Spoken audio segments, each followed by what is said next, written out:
Good morning, everybody, and welcome back to Mad Horse Barbecue. My name is Brian, and in today's video, we're going to do up about a 3.5 pound bone-in chuck roast, and we're going to make some pulled beef out of it. Now, I've done Mississippi pot roast videos. If I remember, I'll put little links to those videos that turn out absolutely fantastic, where you use like a jar of pepperoncinis and some Hidden Valley ranch mix. But this recipe is going to be a dairy-free recipe, so if you need something dairy-free, this recipe is what you want to follow. If you have the spices, use what I got. If you don't, you can use just some salt and pepper for a rub. But what we're going to do first is we're going to get this thing, we're going to get some rub on it. We're going to let it sit in the fridge for a couple hours before we throw it out on the pellet grill. But the process is going to be the same. We're going to cook it till we get good color. And then once we get the color that I want, and maybe that bark set up a little bit on it, we're gonna put it in a pan with some beef consomme and a little bit of brisket powder injection, and then we're just gonna wrap that up till it's nice and tender.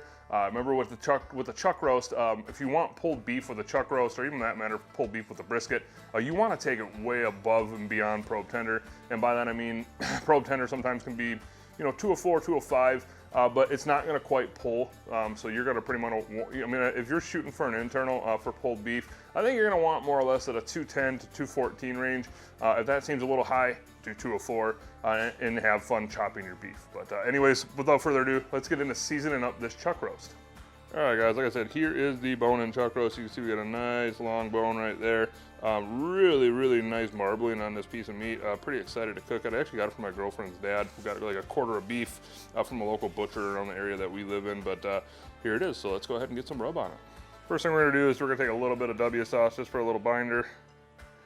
Not much, just kind of get the surface nice and moist, nice and wet. Just give the rub something to stick to. And then the two rubs we're gonna use the Butcher Barbecue Grilling Addiction, and then we're gonna use one of my all-time favorites from my buddy Dan Woods, the Tailgaters Barbecue Party Rub. So first things first, going with the coat of Grilling Addiction. A little tap, try to get the sides. Come back and hit it with a coat of Tailgaters.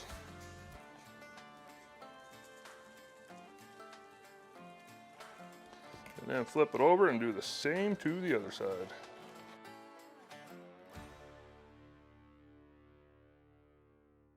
Okay, give that a little pat, and I'm gonna throw this in the fridge until it's time to throw on. So when we're putting this on the pellet grill, we'll pick back up.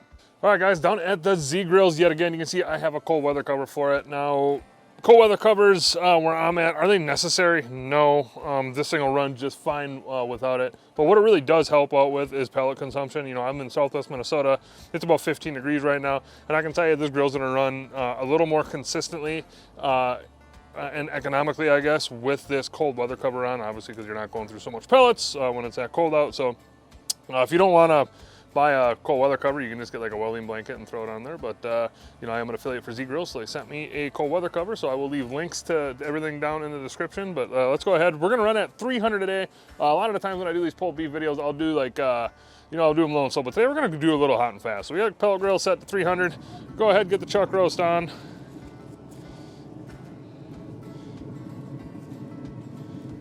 Right in the middle. We're gonna go ahead and close it down, and I'm gonna go ahead and I'm gonna turn this thing, or I'm gonna flip it probably every about 45 minutes to an hour. So when we go ahead and we flip this the first time, we will pick back up. So we'll see you then. All right, guys, 1 hour in, running at 300. Maybe a quick peek at the chuck. Looking pretty good, so let's go ahead and get her flipped over. And you don't have to flip this over if you want. I just am wanting to flip it over, so turning and burning, baby. Give her a good flip.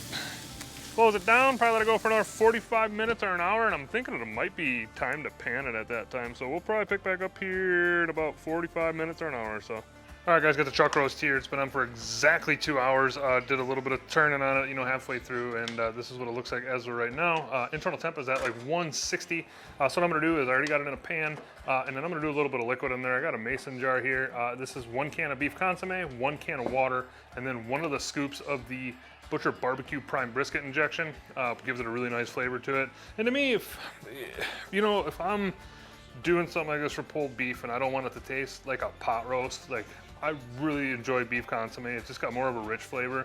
And then if you really want to, give it a different twist too, just mix up some of the brisket injection. It doesn't have to be Butcher Barbecue, but Butcher Barbecue's brisket injection is fantastic. So I'm just gonna go ahead and pour this in.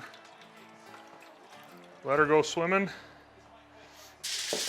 Take some foil, cover the top, and then this will go right back on the grill.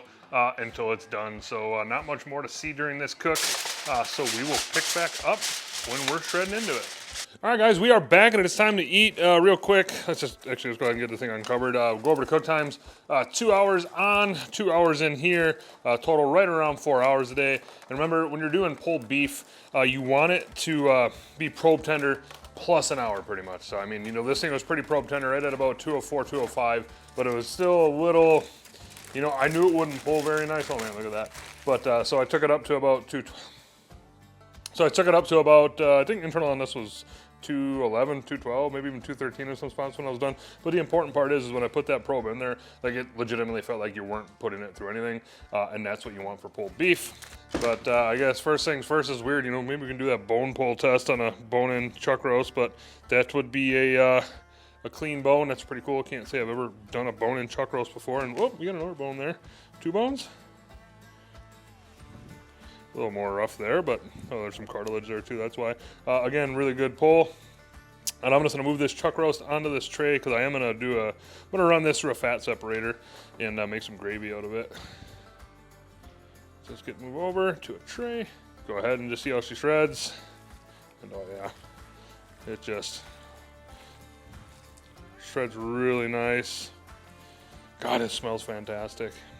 Had a little piece of fat on the outside of the one part. I'm just gonna get that out there because we don't need thick fat in this beef. Chuck roast is plenty fatty as it is, so there's plenty of fat entwined in there. I don't need that little fat cap on the end out of there. Let's go ahead, keep shredding it. And this is just do it till you want to stop, pretty much. Oop, another piece of cartilage in there. Get that out of there. What are you doing in there? I mean, if that does not look good, I don't know, man. Pulled beef is so good. Usually I'd like this on some rye, but today we're gonna have it over mashed potatoes, which are about done too. But all right, let's pull you around here. Let's do a taste test. All right, guys, just gonna try a little piece, or a little handful of pulled beef here. Really excited to give this a shot. See if I can get a close up on that. Looking pretty dang good. Let's give it a try. Let me tell you right now, if you haven't ever done a chuck roast and done, you know, I know everybody here has probably done chuck roast in a crock pot. You know, with like some carrots and some onions and stuff in it, or whatever, you know, mom's crock pot recipe was growing up, or however you want to do it nowadays. But if you ever haven't done a chuck roast just like this, I highly, highly suggest you give it a shot, because it is just, my God, I mean, I wish chuck roasts were a little bigger and I could get a lot more pulled beef out of this, because I could eat on this all damn week, or all dang week, pardon my language.